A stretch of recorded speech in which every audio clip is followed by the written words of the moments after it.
and stuff that we can work on. Yeah, I mean, I think the goal is that we've already published like 5 papers from this group, and the group is really just a collaborative. And the idea is, Ryan emails me and says, "Hey, Arun, this is interesting idea I'm thinking about," and we kind of vet it with everybody and be like, "That's a good idea. It might be a good way to publish something." And even if it's not like groundbreaking science, to be like, what I've been noticing when I do erector spinase is that I'm getting this, this, and this. Or we just talked about, we were doing, we had like 3 inner scalings today on video review, and my resident kind of all the way through the middle scaling, we talked about the dorsal, the long thoracic and the dorsoscapular. Like, should we worry about that? Should we not worry about that? Just conversations that can start by emails as a group, then can get pushed together, and then we have enough people writing it. Then we put 5, 6 people, 7 people on it. Who cares? Just so everybody's publishing together and publishing more. And I don't have to be on it. I can let somebody else take care of that. But we just want to get more EM-based block stuff out there, because the more that's out there, the less chances anesthesia can be like, this is our space. Yep. Cool. All right, if I'm here now, does that look good? Awesome. Cool. So we're going to kind of chat through this. We've got a couple things we wanted to highlight, and then we'll just open it up for further conversation on the back end. So thanks again, everybody, for coming through. Today, we're going to talk about some research that's going on. All right. So our first project, I think, Noi, this one is yours.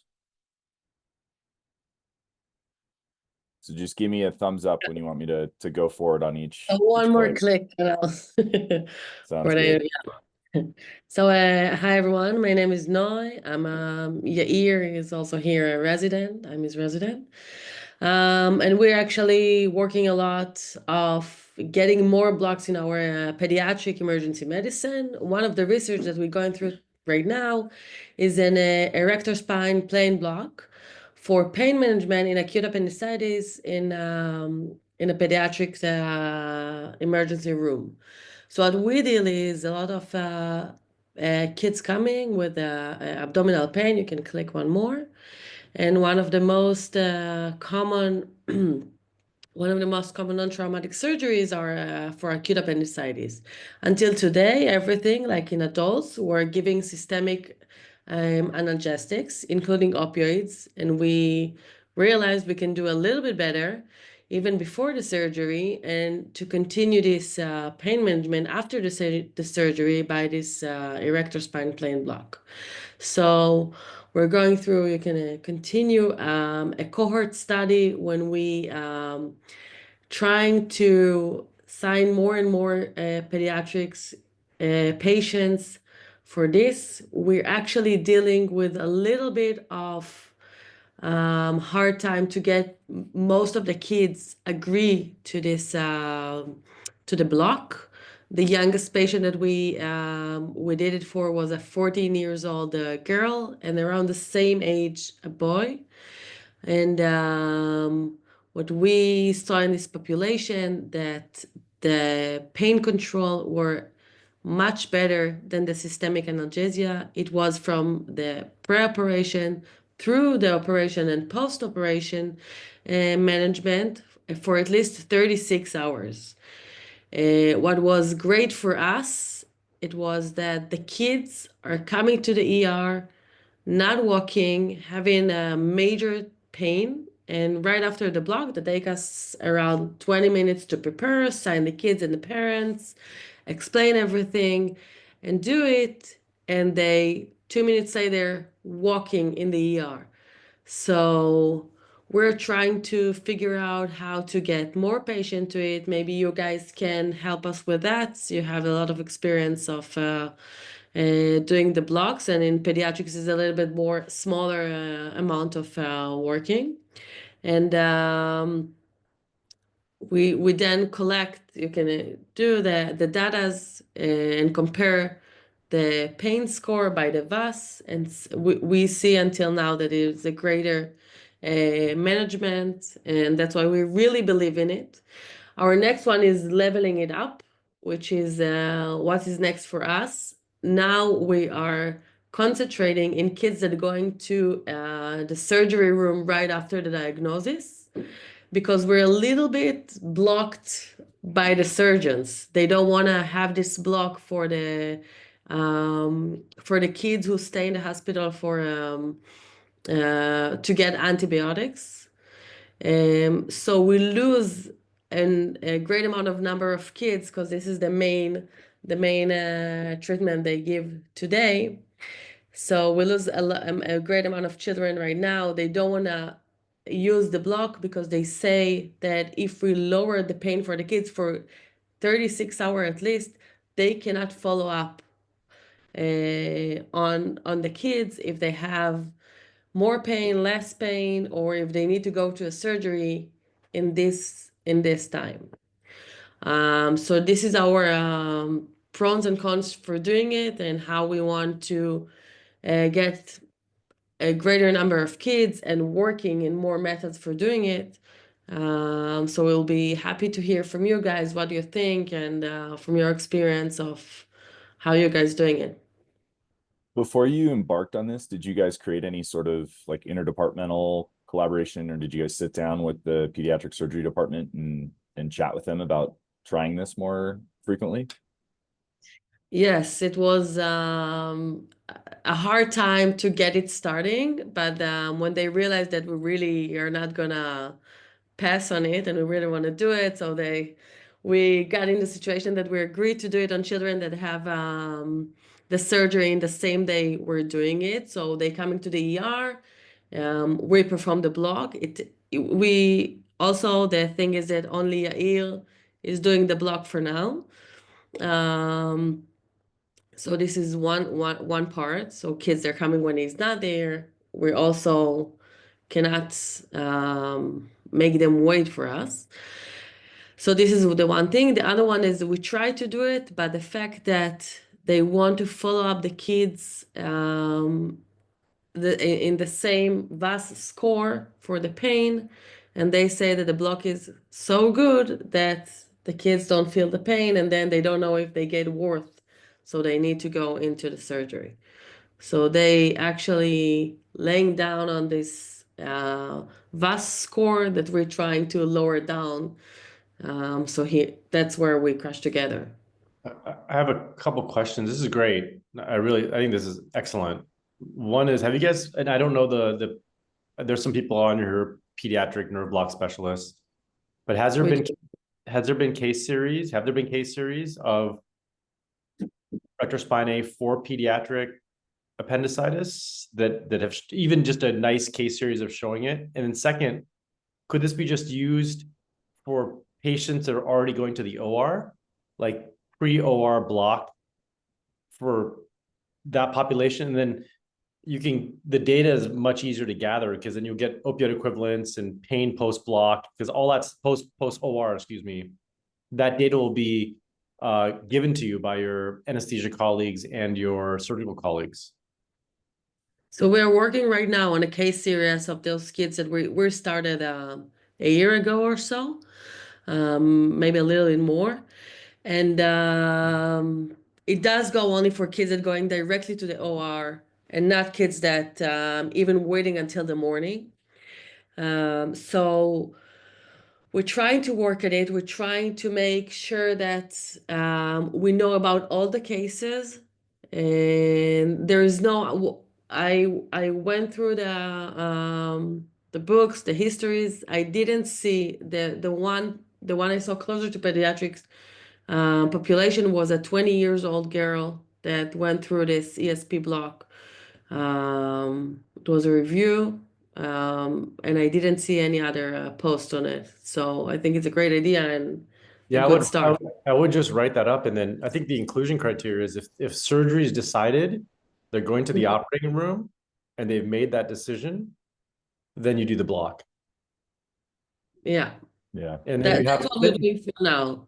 Yeah, that's perfect. But that's a great subset. And then you can just go back on the chart and see all the data that comes out from it, because that's even a better population than patients who are not going to the OR, because then it gets soft on all this other stuff. And Arun, Zach Binder had added in that there's only a handful of folks in the US doing core blocks on kids. So so that's great. Even just the case report would be a great addition to the literature. Yeah. This is awesome. Yeah, Well, it's thank really you. nice. Thank you so much, Noi. This was great. Thank you. All right. And then Bob, we've got you guys up next. How's it going? You guys hear me okay? Cool. Oh, we got the whole posse here, but this is my fellow Mikowski's project. And we know that they've already kind of published some stuff in anesthesia, and there was that one abstract in EM, but we kind of wanted to look at fasciitis versus PENG for hip fractures with a little bit kind of a different angle. So a lot of that's kind of pretty expected, but we're kind of looking at, MMEs and, pain control. But one of the other things that we're pretty interested in. We have a lot of our attendings that feel pretty comfortable doing fascia iliaca blocks, but the whole concept of needle to bone, I think, is generally easier. So we kind of wanted to see when we kind of actually evaluate and look it up, do providers actually feel more comfortable going needle to bone and doing a hip PENG? So we kind of want to look at the provider experience between the two as an additional component here. But so you kind of see some of the stuff that Mikowski's done. So we kind of have like when the patient gets randomized to either, a PENG or a fascia iliaca, or then we kind of have these OneNotes that's going to pop up on there with, some videos, and we got Arun's picture in there for the fascia iliaca. So we kind of providing some information and guidance before they do the block, and then we're going to really kind of evaluate all VS scores, MMEs, and then kind of one of the things that we're kind of interested in is kind of how that piece plays out with provider experience and comfort when they actually do that. Just because, a lot of these 90-year-old, elderly people, their fascia plans can be challenging for a lot of my faculty that don't do ultrasound all the time. And, identifying, the bone and just dumping on bone, I think is in general kind of easier. So that's kind of one thing that we want to evaluate. So if anyone, potentially wants to try to jump in for a multi-center kind of piece or has any kind of thoughts or feedback, we'd be appreciative of that. This is a good question. I'm sorry. Go. I'm just curious, how do you calculate your power and how many patients do you need, and where are you getting the percent change in difference from? What type of data? We have not done a power calculation yet. Because this study has a very chance to be a very powerful study. And so I would do your homework. I advise to do your homework as much ahead of time as possible, because this would change how I practice proximal hip fractures if done well. Because I think you have the right outcome variables here to look at it. The only thing that I would advise on, because we had trouble when we did this with transgluteal, is after they leave the ED, getting pain scores is quite difficult. And so trying to make sure there's a process in place to obtain those accurately is very important. Our nurses, on the floor do an okay job with getting pain scores, but it's not, incredibly robust as y'all have talked about in the past. But yeah, thank you. And Bob, again, please correct me if I'm wrong, but there's been a couple studies on this, right? There's one from Australia, and then I I can't find that. I have it somewhere I gave a lecture on this, and then there's just one I'm looking right now, just recently came out, superinguinal, infrainguinal. So there's a bunch of studies. They're not done in the ED, is that correct? The Australian one I thought was done in the ED. And yeah, I got my fellow back here that's done a lot of the lit research on this, and I think one of the things that was published was an abstract. They never did like an all publication, but a lot of the other articles that were all not ED based. So okay. And then we do realize that there's like already kind of some growing literature, and a lot of people have opinions on that. But kind of one thing that we kind of wanted to evaluate, just since we have so many other faculty that aren't as comfortable with it, would be what's going to be easier to roll out when you try to get a broader scope and get more faculty on board. Which one are people more comfortable with? So that's kind of something. I think it's worth. The fact that somebody has already done it does not preclude the need to do it again, because I think there's a lot of these hypotheses that are wrong based on all the biases. So I think it's good to do it again. It's an interesting question. Bob, how are you guys collecting the like post-block pain scores? Just because I think that's one of the other things that we often run into with this kind of research is like getting reliable 1 to 4, 4 to 8, 8 to 12 hours after the fact. Yeah, we may have some dropout with like getting 100%, of those data points, but at least in terms of the ED, we were going to at least, have the provider snag that, a couple of those scores, and then, try to catch some of the nursing, ED nursing scores following that. And then we have not tried to reach out to the floor in terms of getting that more established. We have a decent relationship with the floor after the stuff we've done, but we did not 100% guarantee those pieces at this point.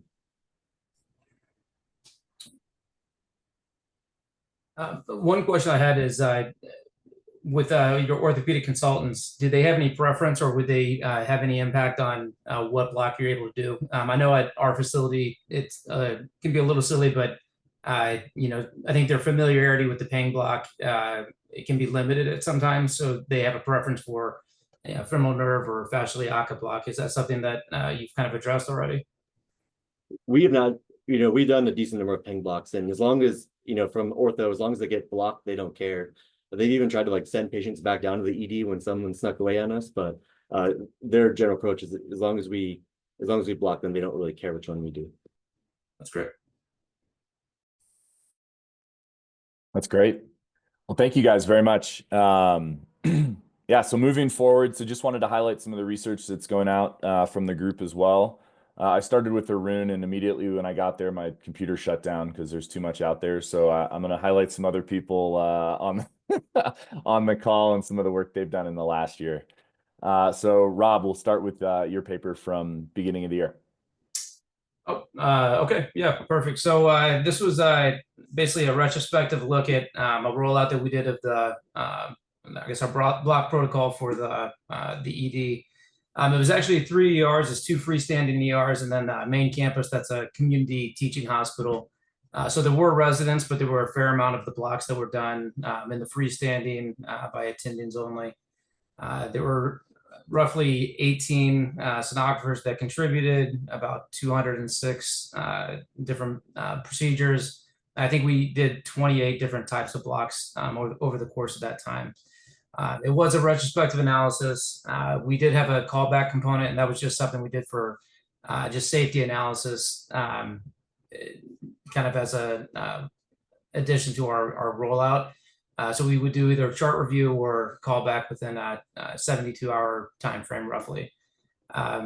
Overall, I think it really demonstrated that using protocols, education, having key leaders for education within the group can really facilitate rolling out ultrasound guided regional anesthesia pathway within your department, even if your facility isn't really doing that yet.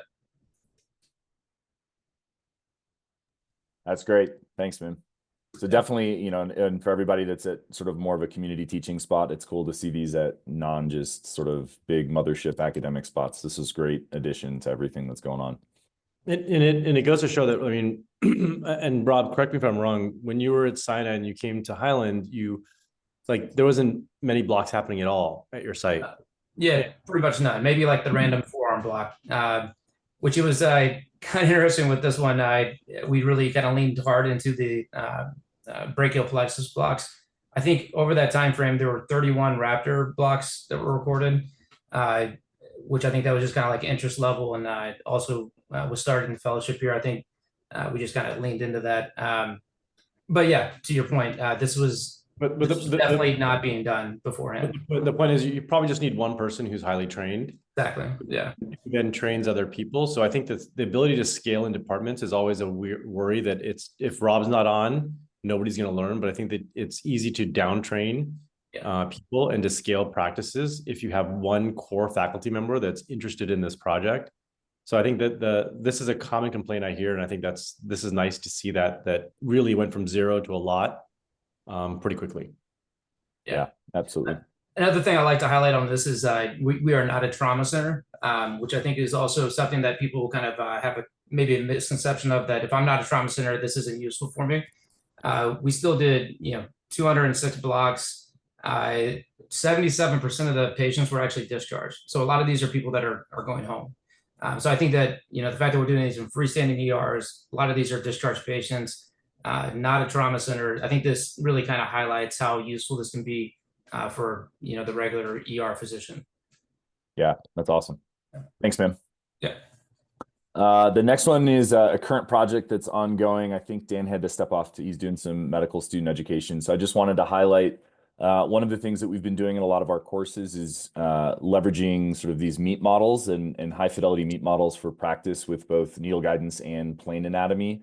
So these are just some really cool pictures of how Dan has been making the meat models, and you can see at the courses we've taught so far, we've got interscaling forearms, serratus, erector spinae, fascia iliaca, pang, transgluteal sciatic, and posterior tibial. So keep an eye out for these if you're doing courses at your own sites, because they're pretty straightforward to make, and so we're looking to actually put this out there so that other people can use it and continue to change sort of practice at your home institution.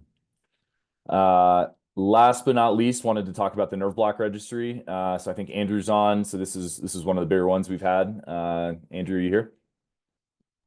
Andrew hopped off. He just sent me a text, so he wants me to talk about it. Sorry, I wasn't planning to talk about it, but I think that everybody else can open this paper. It's obviously free JAMA. So this again came from this exact meeting.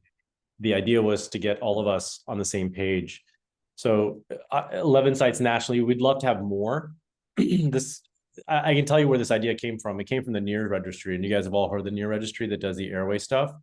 So when I was a resident 50 years ago, it was impossible to do airways because airways were not allowed, because you're an ER doctor and you can't do airways and you're going to kill people, and you can't do crikes and you're not good enough. I mean, I think you see the similarities and the parallel to this. Like, what if you mess up? What if you do this? Just all the same similarities. You're not trained. You can't possibly do something that takes an anesthesia level training. So we talked to the NEARS registry people, and they said the best way to do this is to at least get all your sites on one standard form.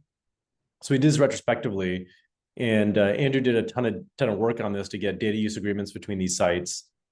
And then we just asked for reports. This is a real pain. I know this because at Highland, we have 700 blocks here, now at 800, or whatever the number we're doing.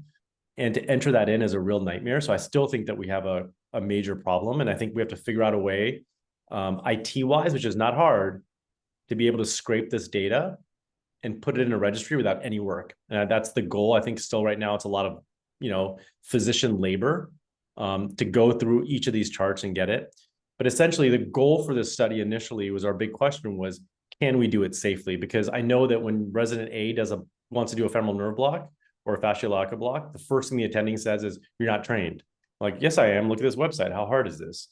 I don't know what's going to happen. You're going to cause nerve injury, or you're going to cause big problems. You're like, no, we don't. Look, here's 11 sites, 2,000 blocks or 3,000 blocks. We don't have these complications. I will tell you that we had a last case after this registry finished, which was a true last case that got intralipid pushed, and patient came back, chest compressions, whole bit. So I'm not saying that it's without risk, but I think that it is a low risk procedure, and something that we haven't talked about is the risk of not doing blocks, which nobody ever talks about. But again, in this registry, a priori, we looked at P&I, which we did a chart review on, and looked at last cases. We really had pretty good data, which I think is, I can ask around how many of these people in the room have had last cases. I don't think you've had that many. Anybody in this room had last cases?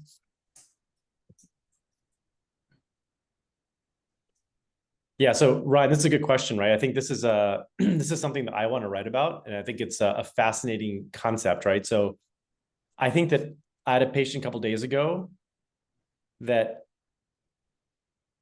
they're like, let's not do a block because you could have this, that, and the other.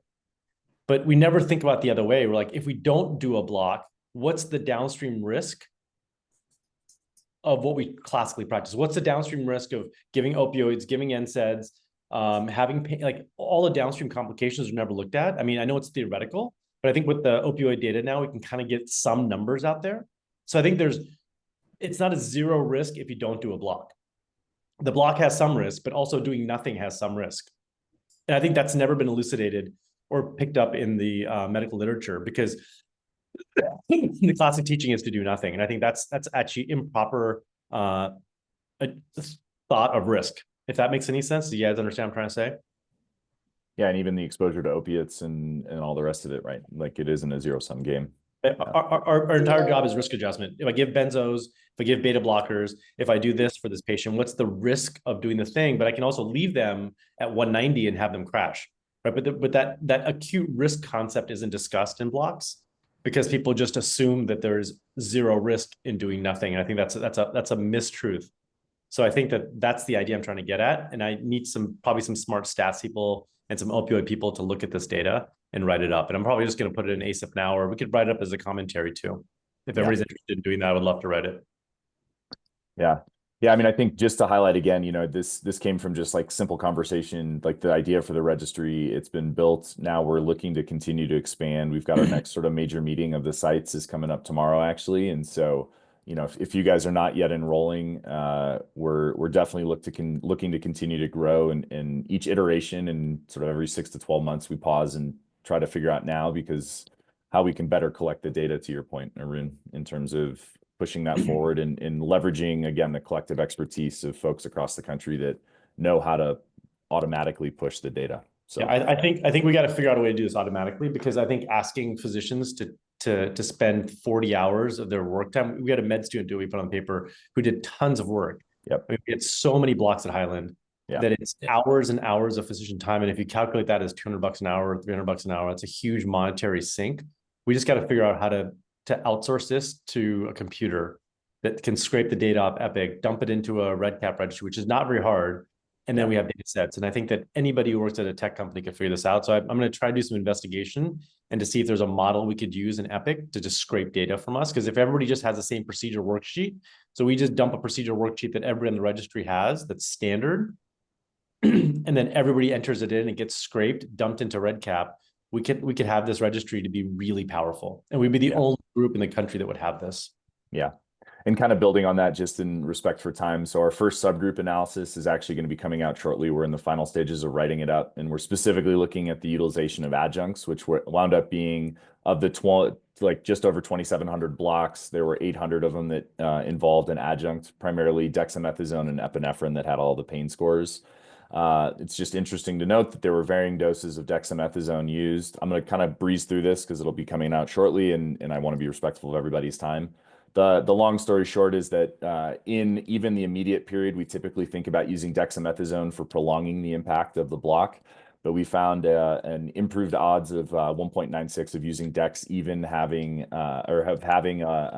greater than 50% improvement in pain in the first 30 to 60 minutes with using dex as opposed to not using dex. So it's kind of interesting to find that it's having even there's an association with a more immediate impact on the efficacy of blocks.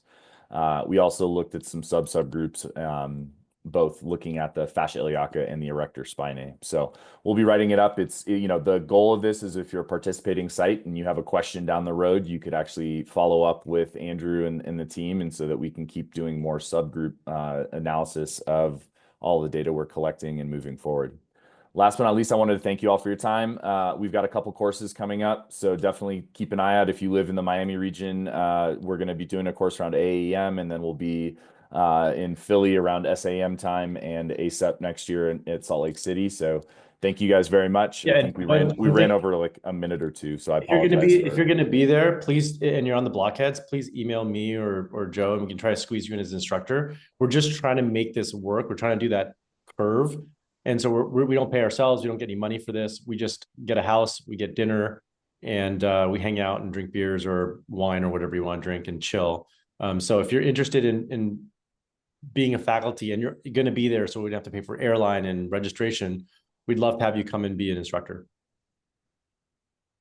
All right, guys. The lecture would be done. It would just be hands-on. Yep. Yeah. Thank you all very much. I'm going to stop the share, and I think we'll call that a day unless people have some questions. And I just wanted to thank Noy and Bob and their teams for submitting their slides, and hopefully we'll keep getting to collaborate like this in years to come.